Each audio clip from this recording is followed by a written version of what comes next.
Kasaragod കളക്ടറേറ്റിലെ senior clerk A ആശാലതയുടെ മരണത്തിൽ report സമർപ്പിക്കാൻ എഡിഎമ്മിന്റെ ജില്ലാ കളക്ടർ നിർദ്ദേശം നൽകി. കുറ്റക്കാരെ കണ്ടെത്തിയാൽ കർശന നടപടി സ്വീകരിക്കുമെന്നും ജില്ലാ കളക്ടർ അറിയിച്ചു. രതീഷ് വാസുദേവനോട് വിവരങ്ങളുമായി. രതീഷ്, അങ്ങനെ ഈ സീനിയർ കളക്ടറുടെ മരണത്തിൽ റിപ്പോർട്ട് സമർപ്പിക്കാൻ ഇപ്പോൾ നിർദ്ദേശം നൽകിയിരിക്കുകയാണ്. തീർച്ചയായും കാസർകോട്ടെ യു.ഡി. ക്ലർക്കിന്റെ മരണവുമായി ബന്ധപ്പെട്ട് വിശദമായ റിപ്പോർട്ട് സമർപ്പിക്കാനാണ് ഇപ്പോൾ കാസർഗോഡ് ജില്ലാ കളക്ടർ അർജുൻ പാണ്ഡ്യൻ എഡിഎമ്മിന് നിർദ്ദേശം നൽകിയിട്ടുള്ളത്. അതായത് കുറ്റക്കാരായി ആരെങ്കിലും ഇതിൽ കണ്ടെത്തി കഴിഞ്ഞാൽ കർശന നടപടി സ്വീകരിക്കുമെന്നും ജില്ലാ കളക്ടർ അറിയിച്ചിട്ടുണ്ട്.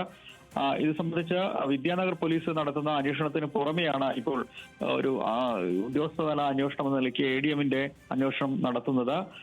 ഓഗസ്റ്റ് 7 രാവിലെയാണ് ഇത്തരത്തിൽ ആശാലത എലിവിഷം ഐസ്ക്രീമിൽ ചേർത്ത് കഴിച്ചതെന്നാണ് അവരുടെ തന്നെ മൊഴിയുള്ളത്. ഇത് താൻ ഓഫീസിലും വീട്ടിലും ഒറ്റപ്പെട്ടു പോയ ഒരു സാഹചര്യത്തിലാണ് മാനസിക സമ്മർദ്ദം താങ്ങാൻ കഴിയാത്ത സാഹചര്യവും ഉണ്ടായിരുന്നു.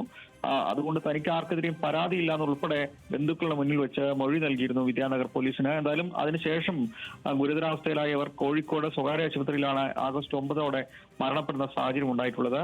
എന്തായാലും ഇപ്പോൾ മെയ് 12 മുതൽ ആശാലത കളക്ടറേറ്റ് തന്നെയുള്ള എൻഡോസൾഫാന്റെ സ്പെഷ്യൽ സെല്ലിലാണ് പ്രവർത്തിച്ചു വരുന്നത്.